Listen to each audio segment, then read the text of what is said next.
Lincolnshire, March 3rd, 1944. A single lamp throws a yellow pool on a battered table, and Lieutenant William Overeat bends over a sheet of paper as if the whole sky might fit there. His hand trembles from long hours, not from fear, and the pen moves in steady strokes. Tomorrow we do what everyone said was impossible. The hangar breathes around him, warm oil and cold night air mixing at the cracked window, and beyond glass dark shapes sit like waiting beasts. Under the wings, brown parcels lie flat and secret, like contraband stacked for a strange voyage. He folds the letter once, twice, and reads the line aloud to the empty room. "We fly to Berlin at dawn," he whispers, hearing the words as an order and a prayer. The helmet sits on the bunk beside him, its leather rubbed soft where the strap bites his chin. He rolls it gently with a thumb. The suit hangs heavy and damp on the peg, smelling of grease and last night's engine heat. Each small object is a map back to a life that waits in Virginia. A shirt, a photograph tucked in the ledger, a name scratched in the corner of the page. Mechanics move like a tired ballet outside, boots scuffing the concrete, wrenches clinking in a rhythm that matches the distant hum of idling engines. Men in overalls carry paper bundles to wing racks and fasten straps by rote, eyes half closed with exhaustion. The bundles are not simple paper. They are layered cloth, laminated with resin until the skin holds fuel like a bladder. Overeat watches a mechanic rub a cloth seam and test a clip. The man nods and gives a short, tired smile. A Mustang taxis to the line, polished in strips where hands have rubbed years of weather away. The ground crew fit a flat brown pack under its wing, then wrap it tight and knot the straps with a practiced hand. "Looks like a letter to me," someone jokes. A laugh answers, thin and brittle, and it slides away where the night is full of work. The joke is small armor against the bigger thing in their heads. Berlin, long past the normal reach. Overeat thinks of numbers because pilots think in numbers when fear visits. About 100 gallons in each tank, roughly 100 inches long, about 50 pounds empty instead of a heavy metal drum. He thinks of tests read in a lab at Sittingbourne. Pressure to 6 psi, a proof at altitudes that scrape thin air, a cold tolerance that keeps the fuel from turning brittle. He has run through those specs in his head until they feel like a second Argot. The paper tanks are fragile on the skin, but strong in the weave, and someone, somewhere, taught them to hold war and wait. He closes his eyes and listens to the hangar like a living thing. An engine coughs, a wrench drops, and someone calls a name that sounds like a countryman. Pilots trade lines that try for humor. "They looked like cardboard," one says, and another answers, "Paper bags with dreams." They laugh, but the laugh is thin, and the shoulders slump back down to duty. Humor holds them like a strap holds a tank. Sleep comes like a debt paid in small hours. Overeat's eyelids fold and his breath calms, but his fingers do not stop stowing the map under the pillow. In his dreams, the map grows red lines, and the red line points to a city he has never seen. When he wakes, the lamp is the same. The letter is where he left it, and the hangar has not stopped moving. Dawn will come soon, an old blade of light, and the men will mount their machines like riders to a hard and final hunt. At first light, the planes form in rows that look like metal teeth. Mustangs and Spitfires roll their engines, and the Rottol props bite the cold like hungry jaws. Overeat straps in and feels the suit's pressure like a second skin. The helmet's leather hugs his head, and the radio's dry voice is a thin line of company. He checks gauges. Suction, manifold pressure, oil, prop pitch. Each needle must live in its green. The Sabre or Merlin answers with a deep, regular pulse. The engine is a heart, and he times his own breath to it. They spool up and taxi, the air full of vapor and small heat fogs where fuel meets cold. Overeat runs a hand along the brown pack and feels the resin weave under the paper, smooth and almost warm. He thinks of the women and men in mills and workshops who stitched seams and varnished cloth for the sky. A flash of gratitude crosses him, and the thought anchors the fear. He's not only a man in a cockpit, he is the sum of many hands. The takeoff is a long, rolling cleave. Speed gathers, and the world leans back as the Mustang lifts and the little pack under the wing flexes to its work. Overeat feels the tug of extra weight and the sweet, terrible gain of distance that weight buys. Radio chatter murmurs like reefed sails. Formation shapes tighten into place, and they climb together. Few words are spoken in those first minutes. Only the map and the engine, and the thin, disciplined focus of men who must keep a tiny machine amid vast weather. Crossing the channel is a study in small certainties. Clouds hang low, and the sea is grey and exact. Wind presses, and the aircraft shudders with buffeting gusts. Overeat thinks of the laboratory tests and of cabin heaters that kept frost from kissing the fabric tank. He thinks of fuel lines and baffles that stop the slosh, small engineering answers to great questions. Each vibration, each click of a valve, tells him the story of the machine beneath his hands. He keeps the wheels of thought in neat grooves: sight, fuel, formation, watch. They reach the jettison point beyond enemy flak bands, and Overeat's fingers find the quick-release straps, a small, precise motion rehearsed for days. He looks at the pack and sees brown paper, but he knows the layered cloth inside and the science that gave it life. He pulls the release. The tank peels away, and the Mustang shudders as weight leaves the wing. He watches the brown shape fall, fold, and disappear into a grey air that seems to swallow it like a secret. For a moment he is both afraid and alive in a way that is almost holy. Combat over Berlin is not what the map showed. Heat and smoke and a rain of tracer and the sudden small geometry of a fight. Overeat feels his chest tighten with each pull of the stick. He fires a short, measured burst of cannon. The Hispanos bark harsh and bright, and somewhere a Dornier or a night fighter answers with flares and a hiss of return. His collar grows hot, and the breath in his throat is rationed to tiny measures. Training writes the moves into muscle, and muscle keeps him clean of panic. When the return comes, and their engines spool down toward English fields, the world seems both older and new. Men unclip, and the quiet is heavy. Wings drip, and the brown paper stacks are gone. Overeat thinks of the letter in his bunk, and of Virginia, and of the hands that made the paper hold. He will go back to the lamp and fold his page into the envelope. He will write one more line for the men who did not walk back. The war has moved a measure because a small, improvised idea became a steady drum of presence. That night, the hangar smells the same. Oil and canvas, and the soft, tired exhale of men who have given days and nights. Overeat pins his letter under a blotter and reads the words he wrote by the pool of yellow light. Tomorrow we do what everyone said was impossible. He folds the page and tucks it into his pocket before sleep takes him like a ship finding harbour. Outside, in mills and warehouses, in cottages and shop floors, women and men sleep with hands marked by glue and varnish. Their work rests in the wings above them. In a small glass case in a museum someday, a yellowed page will sit under light, and a child will point, asking what courage looks like. An old man will stand beside and smell oil, and remember the tug of the sabre and the weight of the helmet. He will say, simple and true, "We flew, and we came home." The letter will be both proof and prayer, a thread that ties a human hand to the great, precise machinery of war, and the small sheet of paper will keep the storm's memory warm. October 14th, 1943 dawns like a hard truth. The sky over central Germany is bright and clear, a cruel open bowl for men who must fly straight and true.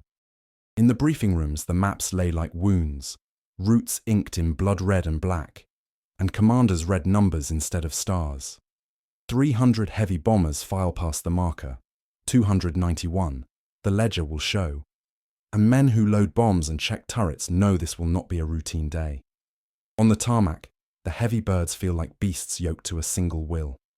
Lancasters and fortresses line up with heavy bellies, turrets bristling with guns and belts of ammo stacked on handcarts like coiled snakes. Gunners strap in and rub their hands raw on cold metal. They check the feed, the reflector sights, the heating for nights when fingers will freeze. Sergeant Arthur Morgan fingers a Browning belt and says, "Low. Keep the feed tight. One jam and we're cut off." The words hang thin in the wind and then melt into engine starts. Takeoff is a slow, solemn thunder. Propellers bite, and the runway becomes a ribbon eaten by sound and heat. Engines scream into the thin morning as the heavies lift, one after another, wings tipped with flares of exhaust. Inside the fuselage, the floor vibrates like a drum under a marching band, and men feel the machine's heart in every rib. Overhead, the sky is large and patient. They climb in boxes, heavy and ordered, and the notion of safety is a moving line. Fighters can only protect a slice of that line. By the time the bombers near their targets, escort windows close like falling doors, and the margin of safety becomes small and savage. In Halesworth and Lincolnshire, controllers watch fuel gauges and time ticks and know the moment the fighters will peel away. The mathematics of fuel and distance is cruel. A few hundred miles for a fighter is enough to be brave, not enough to be safe. Black Thursday arrives as a ledger and a roar. Enemy interceptors wait like wolves at the farm gate of Reach. The first flak blooms like iron flowers beneath the bombers, and then silhouettes come in fast. Single-engine fury, FW-190s and Me-109s slashing the edges of boxes. Arcs of tracer lace the sky where gunners try to weave a net.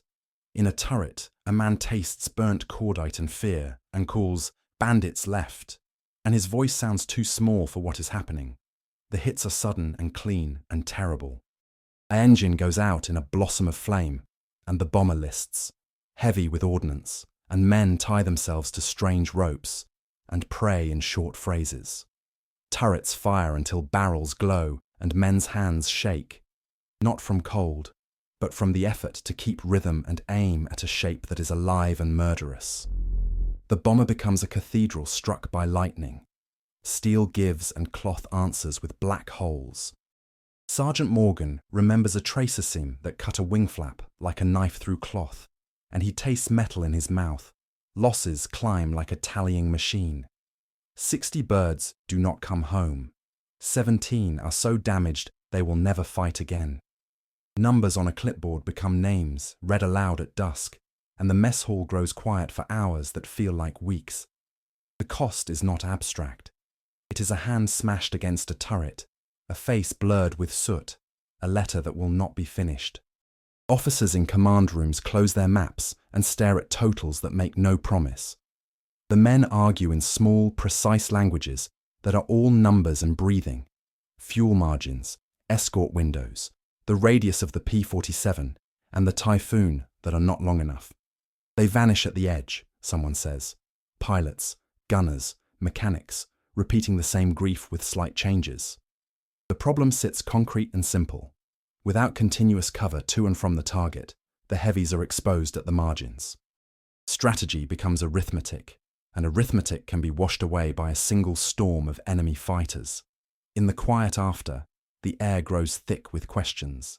Men scrub their uniforms and check rivets, and read the logbooks that feel like confessions. Group Captain Harold Sinclair paces and looks at fuel curves, and sees a pattern like a broken chain.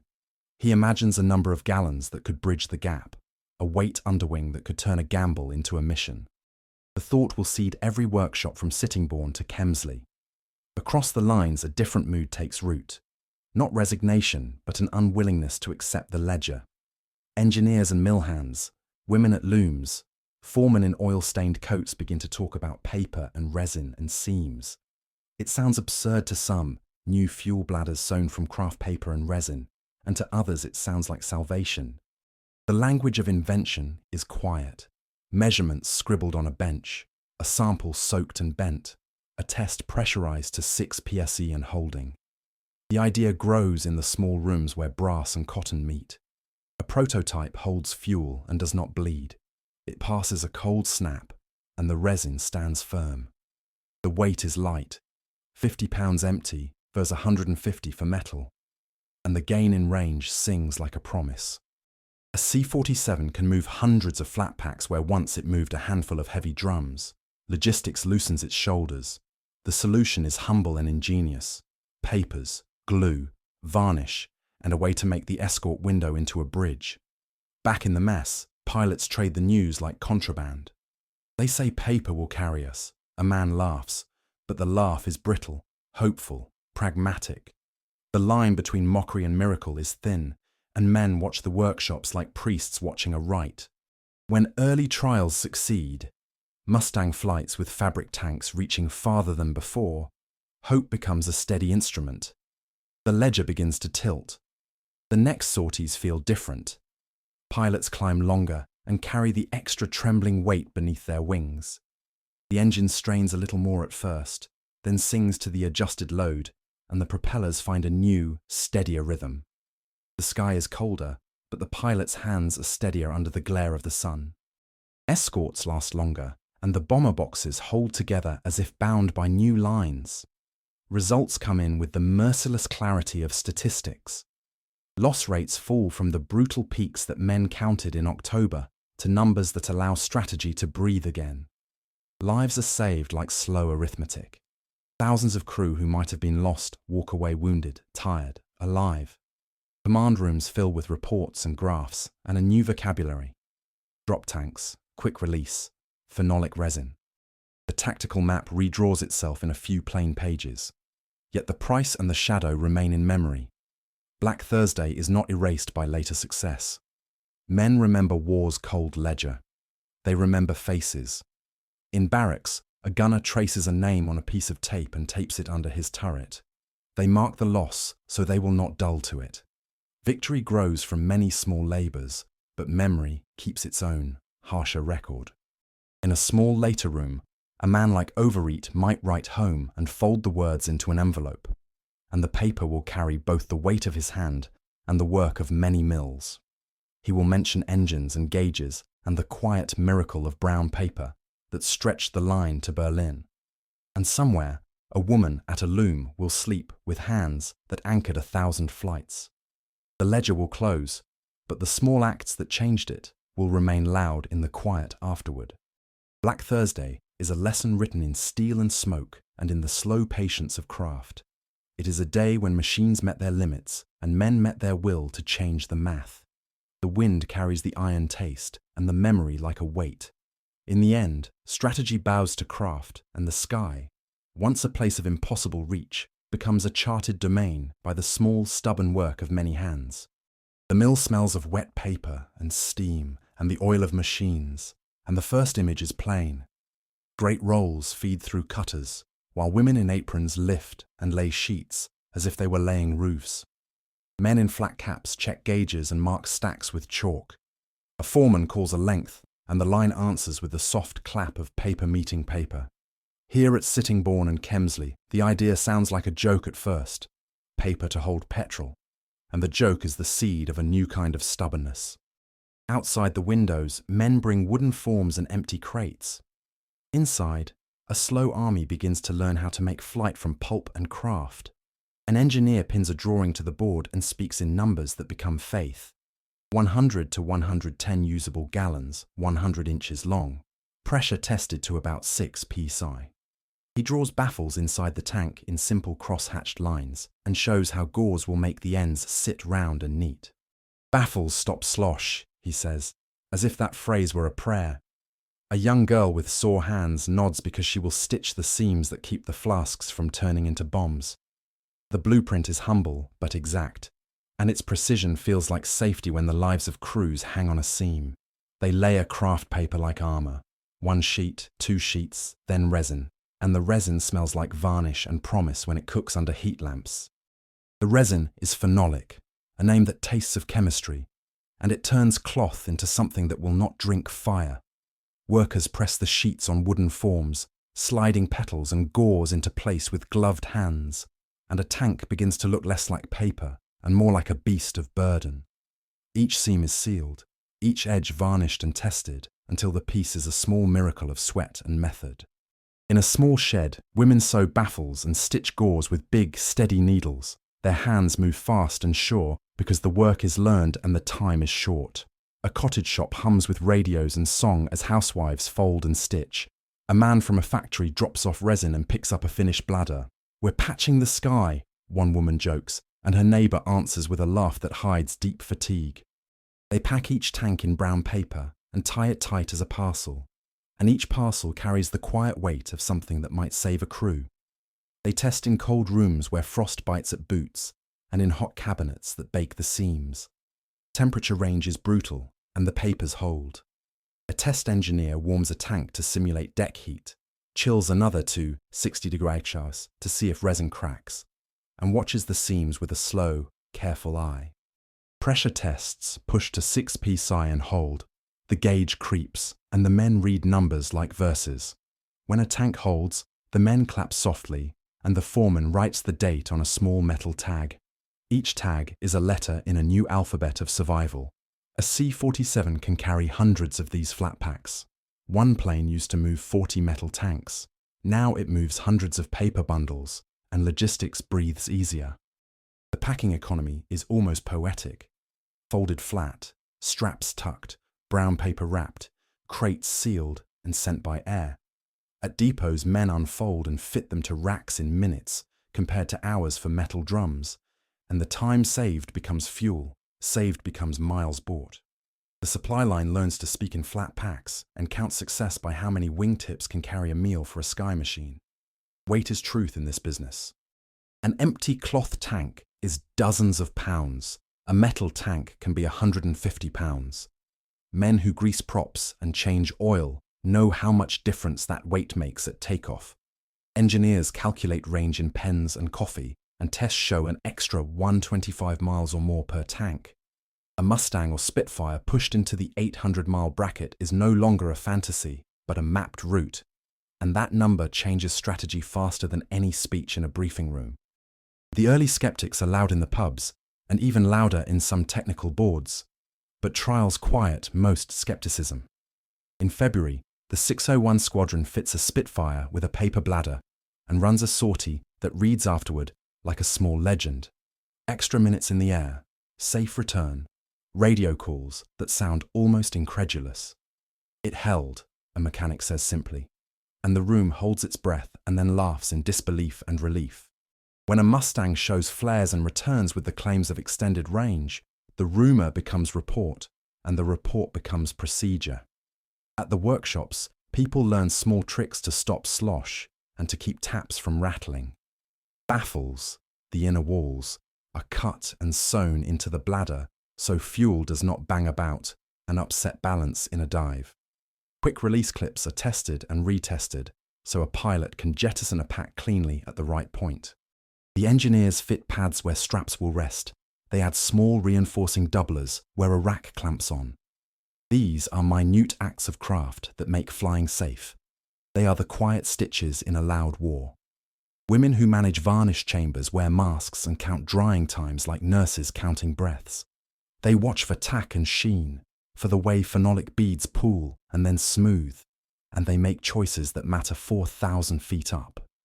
The varnish keeps 100 octane from biting the paper and gives a metallic sheen that helps hide the pack at a glance from some angles. In quiet moments, they lean against barrels and say they never thought paper would hold a city's fate. And then they go back to varnishing as if nothing could be truer. They push a tank into a cold chamber to test performance at altitude. 40,000 feet is a number that sounds like a dare, and the bladder does not fail. A pilot in a lab coat notes the pressure curve and says, "Go for operational." The phrase is short but heavy. It sends crates moving east and wings folding a new shape over the map.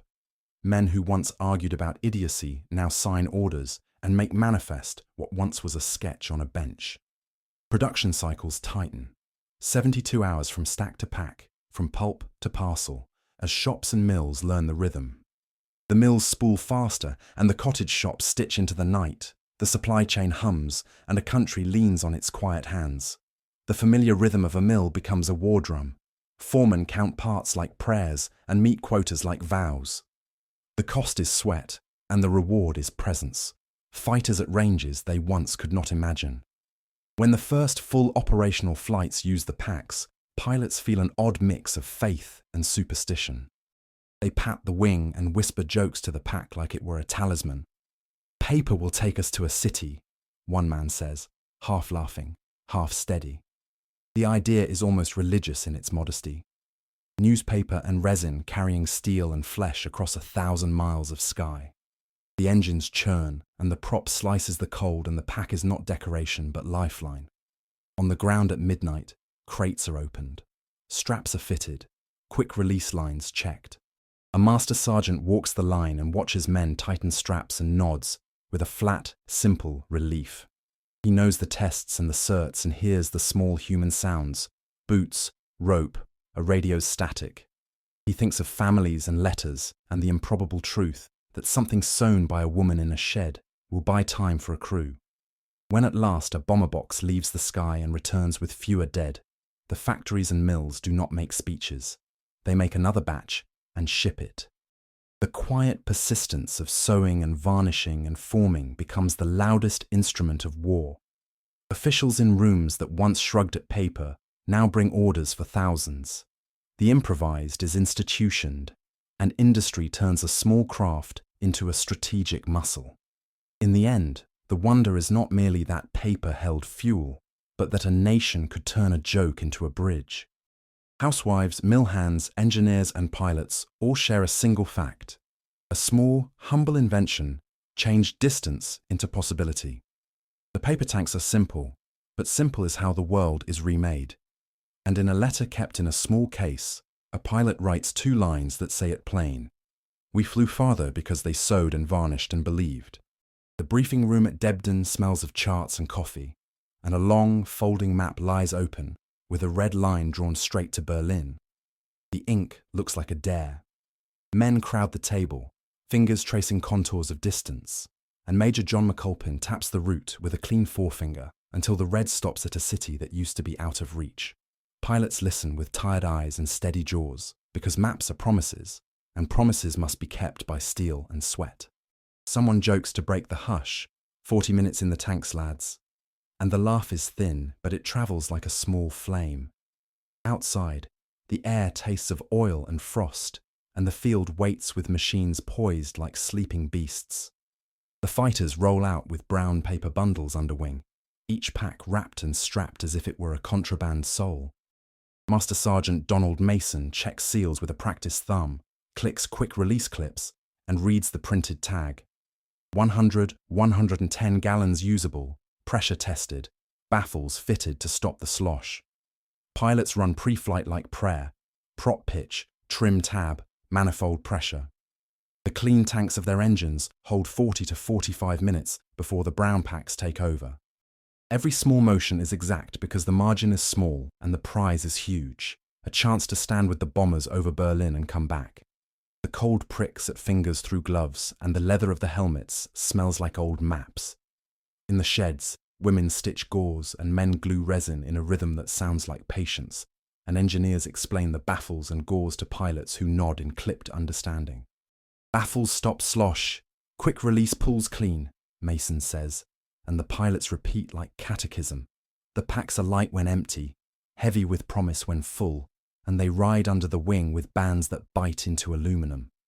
Balance trims are checked last. Too much weight on one wing, and the plane will dance a dangerous reel at speed. These little calculations are the arithmetic of survival, and the pilots trust them as fiercely as they trust their own sight.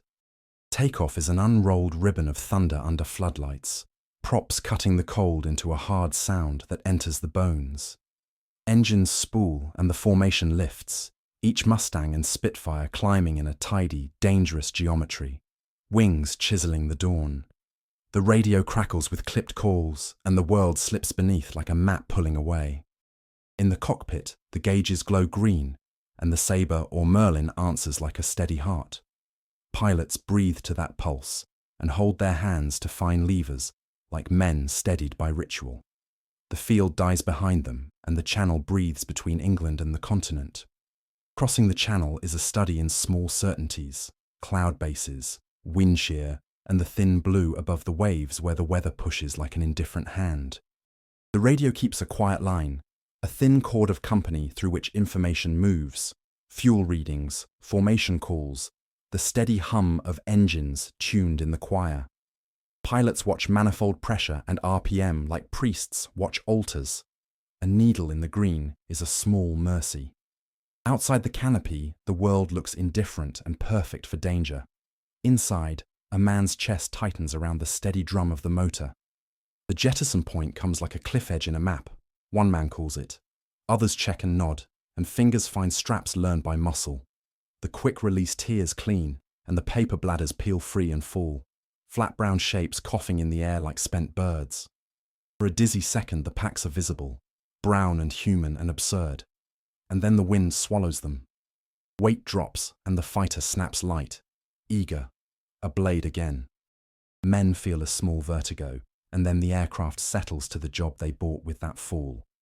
Berlin appears as a smear of smoke and geometry, and the sky around it is busy as a hive. Enemy fighters flick like stunned fish into the air, and the world compresses into speed and short decisions. Tracers stitch the space between wings, Hispano and Browning bark answers, and pilots trade angles and altitudes in a language of G-forces and slivers of time. "Brake left," comes a voice. "I'm on your 6, answers another. Each short call is a life counted in beats. The fight is violent, precise, a machine made of men and metal throwing its weight against other men and metal. In the tangle, a Mustang shudders and a Spitfire yawns under fire. Lieutenant Alan Bante feels the hit as a clean, hot line, and his hands go to the controls with the speed of habit. Smoke and metal perfume the air in the cockpit. His breath comes sharp, and he radios once, then nothing. The frame that holds him is steel and craft, but a shell finds a seam and a machine that breathed still convulses. Men see him fall and do the only things they can. Shine light at the ground and call his name into the static, a small, fragile litany. The loss flattens the brightness for a few long seconds. Faces are hollow under helmets, and the drums of engines feel suddenly too loud. Yet the fight goes on, because discipline is a muscle stronger than sorrow in that hour. Hands move, sights line up, and another burst is given with grim economy. Pilots measure a burst to 2 seconds, count tracers, and climb away to fight another day. Fear sharpens reflex into a knife and keeps a man alive long enough to make it back. Back at command, reports begin to filter through like slow blood. Radio logs, gun camera, and later diary lines from German crews that say the action seemed impossible. Oberleutnant notes that fighters reached places they should not, and his voice in a journal reads like disbelief. They came where maps said no. The psychological impact is immediate. Surprised defenders phone in hesitation and commanders scratch new lines on maps. The margin of safety has shifted by inches, and those inches mean lives and future plans. When the fighters turn for home, the weight of the day is visible in their hands, and the hush is deep. Engines ease and pilots feel the slow shake of relief as they cross back into friendlier skies. The brown packs are gone and the wings carry only the scars of heat and spent lead. Men carry a heavier awareness. A mechanic will count hits and a sergeant will mark a name, but the immediate ledger shows something else, a tighter bomber box and a new possibility for deep strikes. At Debden and other fields, the men speak in small practical terms and in a new language of logistics. Packs to be shipped, clips to be checked, baffles to be improved. The production chain hums. Sittingbourne mills and home shops stitch into the night to make more packs. A C-47 moves pallets faster than it ever moved metal drums. Strategy begins to fold the small paper pack into doctrine, and planners write a new set of orders that include brown paper as an axis of power. The technical tweaks come fast, better baffles, reinforced straps, varnish formulas refined, and engineers walk lines with pilots in a new intimacy. A pilot's report about slosh in a dive becomes a modification and then a new line on a drawing board. It is craft and response in short cycles. A seam is strengthened, a clip re-engineered, a test repeated until the number is right. Each small amendment is a life bought back from the ledger. And yet memory holds the lost like a wound that does not close. The name of Alan Bante will be read in the mess, his cup left untouched, his locker door swinging in the wind. Men will salute each other in silence for a minute, then get back to the work that honors them, mending wings, varnishing seams, and making more packs for the sky. The grief is practical as well as deep. It finds action as a way to keep meaning steady. In the months after, the reports show lower losses and deeper raids. and commanders in rooms once full of doubt write new plans that map the enemy's decline. The Luftwaffe scrambles to patch tactics and to stretch fuel lines that are already frayed, and captured diaries mutter about a new reach they cannot match. The sky, once an edge the Allies could not pierce, grows a seam through which pressure can be maintained. That night, in a small tent lit by a single lamp, a pilot will write a word home and fold the note like a promise. He will write of engines and fear, of falling paper, and of men who stitched the sky, and he will fold the paper and keep faith with the work and with those who did not come back. The war is still a ledger of iron and loss, but on March the 4th, the ledger gained a small line of hope, a brown pack that fell away and bought the right to fight where it had been impossible before. The sky had broken open, and a new map of possibility lay where red lines had once stopped. Factories woke like a held breath released, and the countryside hummed with the slow music of production. Looms, presses, varnish rooms, and wooden forms moving in lines that turned paper into life. Men and women, hands black with resin, faces lit by lamp, learned a new rhythm. A tank folded flat could be packed into a pallet loaded onto a C-47, and a transport that once moved 40 metal drums now moved hundreds of flat packs. Logistics changed from muscle to art. The scale was simple math. One crate, one strap, one wing, where more planes could now carry fuel and presence, and that presence became the real weapon. The numbers were not theatre. They were blunt and sharp and changed how commanders read maps. Roughly 15,000 disposable fabric tanks moved into the European theatre, stitched and varnished and tested in rolling cycles that turned sketches into steady stock. The ledger answered in lives and in loss rates. Where October had shown severe monthly attrition near 7.6%, sustained escorted rates fell to the low single digits, about 1.5 to 2.2% on protected routes. Men read that drop like a miracle written in columns, and the human math was plain. Roughly 8,000 bomber crew lives spared as escort reach, stretched and bomber boxes held together. The change moved in boxes and on runways, but began in small shops and mills. Sittingbourne and Kemsley mills pushed out sheets, cottage rooms stitched baffles, and assembly halls varnished seams under strict inspection. Production cycles tightened to 72 hours in some plants, and the steady flow of brown packs to depots became a new pulse. Depot crews at Manston and Southampton learned how to unpack and fit a bladder in minutes. Where once the field waited days for a metal drum, now a wing could be refueled and ready the same day. Speed was a weapon as much as steel. Transport was arithmetic turned to muscle. A C-47 full of folded tanks changed the map. Where a convoy of trucks would choke and bunched metal would be obvious to enemy eyes, air freight slipped like a vein of supply behind lines. Airlift efficiency meant picks could be fast and flexible, and the theatre's supply graphs began to look smoother. In the Ardennes and in March-April operations of 1945, this air bridge mattered in hours, not days. A commander could count on fuel where he had once had hope. On D-Day, that presence translated to shields and hammers. Fighters with drop tanks stayed near the beaches longer, chased German flak and fighter patrols away, and then returned to the field with enough fuel and time to support ground moves. Rocket rails and cannon found roads and choke points that were suddenly exposed for a longer time.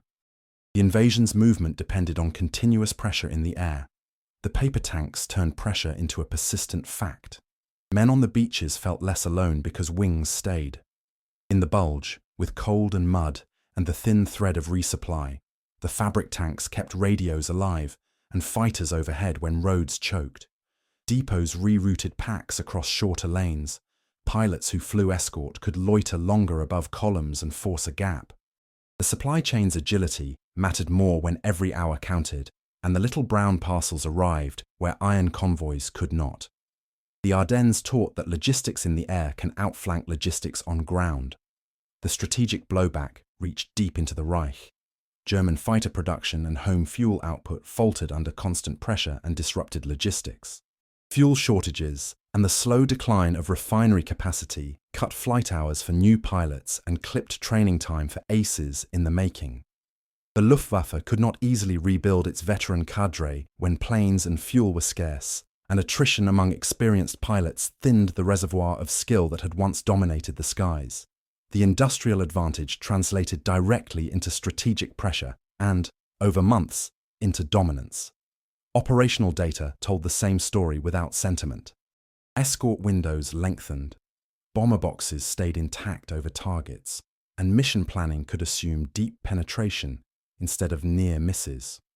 The air war's geometry changed. The enemy who once struck at the margin of escort now saw fighters where they had not expected them. Intercepts that had been scheduled around assumed range limits collapsed when fighters reached deeper.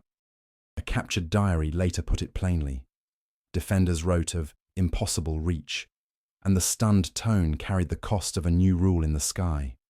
Yet the surge was not without faults. Paper tanks sometimes leaked. One recorded failure in a Mustang flight showed a seam fail under unusual stress, and crews learned to watch valves and straps with a new urgency. Weather-tested varnishes and cold could make a seam brittle in rare extremes. Boots and depots learned to look for a small white bloom on resin and remove the suspect pack. The engineers logged failures as lessons and the shops revised patterns, because the machine of war tolerates error only so long as men learn fast and correct. Engineers and foremen grew proud in low voices. They measured success in sorties sustained rather than a medal won. They walked lines and restamped jigs, and they wrote small changes into big production orders. Baffle placement tweaked, strap widths increased, varnish recipes altered. The second-generation bladders extended storage life and endurance for up to 12 hours in some tests, and the small design moves found their place in official manuals. A modest craft had matured into robust tool. Pilots and commanders adapted fast too. Tactical doctrines changed, and briefings folded the brown pack into routine checklists. Pilots no longer counted on a short tunnel of safety. They planned for continuous presence and could coordinate deeper strikes with less scramble. The command tone in war rooms shifted from reactive to proactive, and the new doctrine made pressure a continuous variable rather than a fleeting chance. Men learned that logistics could be planned like a raid. The human ledger measured more than numbers. It measured saved letters and delayed funerals. Squadron bars hung photos in the mess, and older pilots counted the names who walked back and those who did not. For families, those saved minutes translated to birthdays and reunions that would not have existed. The dull arithmetic of reduced loss rates became the bright geometry of lives prolonged. The technology's ripple reached beyond wartime. Lamination and phenolic resins fed post-war plastics and composite work. Techniques developed in mills and small workshops found civilian uses in insulation, household goods, and early electronics. The humble paper tank turned into a teaching for manufacturers who would later build peacetime things. The same hands that stitched packs for fighters would later stitch new industries. At the end, the record is both blunt and humane. Some 15,000 disposable tanks used across Europe, a sharp fall in escorted loss rates, and thousands of crews who returned because the sky was better supplied. The Luftwaffe's veteran pool thinned, and its fuel stock dwindled. The strategic turn was clear and operational. Yet the story remains quiet about cost, about those nights in depots, the cold hands, the leaks, and the single failures that taught men how to be better. In a quiet room, a foreman pins a rough ledger to a board, and a pilot signs for a pallet, and they exchange a look that carries entire campaigns. The surge was industrial muscle married to small, stubborn craft, and it rewrote the rules not by one act, but by many patient acts repeated. The brown packs, folded into history like simple tools that moved mountains, and the map of the air shifted, because men learned how to turn paper into presence. Above Berlin, William Overeat sits with his hands tight on the stick, and a slow, fierce tiredness in his bones. And when he thinks of the day, he remembers the tiny things more than any headline. A brown paper pack slipping away under a wing, a seam that did not fail, a foreman's thumbprint on a test tag. He feels the engine's pulse like a human heart under his palms, the sabre or Merlin answering like a patient drum, and he tastes oil and cold and the bright, thin air of high altitude. Behind him and below him, a nation stitched and varnished a new capability in mills and cottages, and those small acts moved maps. The sky above the city that had been out of reach now looks like a page turned. The arithmetic of that turn is blunt and alive. About 15,000 disposable fabric tanks used across Europe. A fighter range that could leap from roughly 475 miles to near 850 miles in the right conditions. And a human saving measured in thousands. Rough estimates point toward 8,000 bomber crew lives spared by longer escorts and tighter boxes. Those numbers sit on tables in briefing rooms and in ledger books in depots, but they become something else when a pilot signs his name on a flight return. Loss rates that once lurched dangerously, 7.6% in brutal months, fell into single digits on escorted lanes, the clear proof that reach changed the rules. Strategy is arithmetic dressed in human faces. At the mills, the work looked humble and honest. Great rolls of craft paper unspooled under cutters, women at benches folding gauze and sewing baffles with hands raw from resin. Bowater-style workshops learned to lay sheets and brush phenolic resin until the cloth became a skin that would not drink fire. Wooden forms made bodies, baffles made inner ribs to tame slosh, varnish made seams resist 100-octane bite. Every tank was tested to a few ASI and passed or was pulled aside. The rhythm in the factories was a slow hymn, cut, coat, press, cure, and the hymn became an industrial chorus that fed wings and raids and the long hinge of campaigns.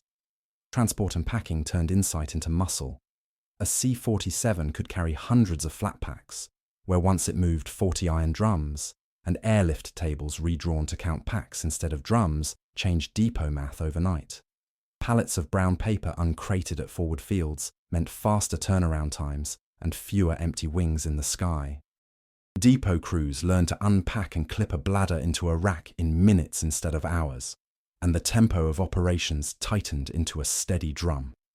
The war runs on supply lines, and these small flat parcels changed the beat. Operational examples read like plain proof. D-Day escort where fighters lingered above the beaches longer and watched roads that should have moved.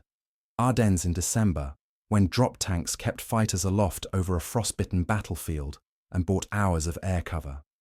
March-April 1945. Deep strikes and Operation Varsity, where wings reached farther and held longer. Each operation shows the same arithmetic. More fuel, more time, more presence. Commanders learned to plan on that presence, and the map of possibilities widened. Presence is power, and power is the simple, hard thing that wins battles. The German side felt the pressure in fuel reports and in the thinning of veteran pilots who had flown less and less as the war ground on. Refinery output strained under bombardment and fuel rationing. The Luftwaffe could not sustain training hours for new pilots when fuel was scarce and factories were stretched. Veteran cadres thinned, and the pool of experience, the sharpest blade of air combat, eroded. Captured intelligence and later interviews make that clear. Commanders found their fuel barrels lower and their trainee hours shorter, and the tide of attrition turned professional skill into a scarce resource. Doctrine folded the device into practice quickly. Briefings updated checklists to include bladder checks, quick release tests, and baffle inspection before each sortie. Pilots were taught new windows of operation, how to jettison cleanly, how to trim for asymmetric loads, and how to count fuel with new margin arithmetic. The brown pack became a taught item, part of the pilot's liturgy, and training squadrons adjusted syllabi to make the move second nature. Tactical thinking shifted from how far can we go to how long can we hold, and that is a big difference in war. Technical evolution followed use. Early seams learned from failures and patterns were adjusted. Baffle geometry changed to cut slosh in dives. Resin formulations were refined to resist cold and heat and to minimize brittle failure. A second generation of bladders extended storage life and raised the operational envelope. Some tests showed up to 12 hours of stable storage under field conditions.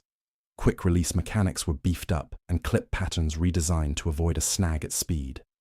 Men in short-sighted rooms on nights off rewrote production notes that would save lives. The system was not flawless. There were recorded failures, a seam that parted in an extreme dive, a valve that stuck, rare leaks when varnish blistered in unusual cold. Weather hated seams, and cold could make resin temper, and crews learned to spot the telltale white bloom of resin failure. Each failure was catalogued, fixed, and taught back into production. Redundancy and inspection became the rule. The war does not forgive sloppiness, and the mills learn to be merciless in their checks. The human ledger reads like a litany. Foremen who never leave the line are as crucial as pilots who never stand down. Women riveters with hands stained dark with resin are as vital as officers signing orders. A foreman's call, a riveter's stitch, a washer's varnish. Each is a small prayer that turns into a flight home. Men on the front remember the names of those whose hands made the tanks. Mess hall talk includes the sound of a sewing needle like the sound of a rifle's trigger.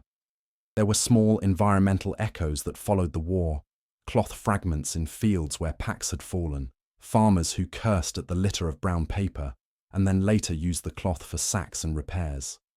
The bladders were more biodegradable than metal, and many of the remnants found second lives in fences and barns. There were complaints and small clean-up efforts, but the waste was humble and usually repurposed by people who knew how to save a thing. The ecological note is modest against the larger picture, hands that served and reused. Post-war, the technology's children moved into civilian work. Phenolic laminates and lamination techniques seeded early plastics, composite panels, and insulation methods that fed peacetime industry. The same press and cure concepts that kept a tank sealed became useful in electronics and household goods, and in building materials. The mills and workshops shifted from wartime rhythm to peacetime production, carrying their lesson in technique and in faith in small craft. Voices from the other side speak up years later, softer and full of regret. Men like Galland would note the shock of altered reach and the strategic mistake of underestimating industrial ingenuity. Testimonies before panels and interviews with commanders credit the simple tank with an outsized moral and operational effect. Captured intelligence files show bewildered notations. The record is not triumphalist, but honest. An adversary acknowledged that a humble invention forced tactical and strategic adaptation. The facts close the circle in plain numbers. Some 15,000 fabric tanks used in the theatre, a practical extension of range that in some operations doubled effective reach. Thousands of bomber crews spared, and the last tactical recorded use in May 1945.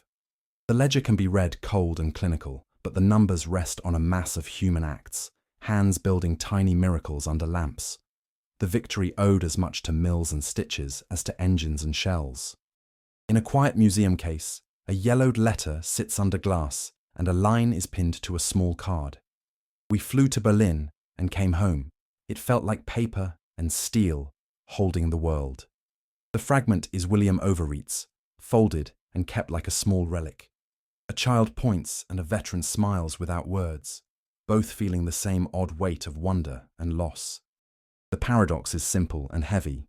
Small, humble things can carry the heaviest burdens of history, and the brown packs sewn in haste change the map of the sky.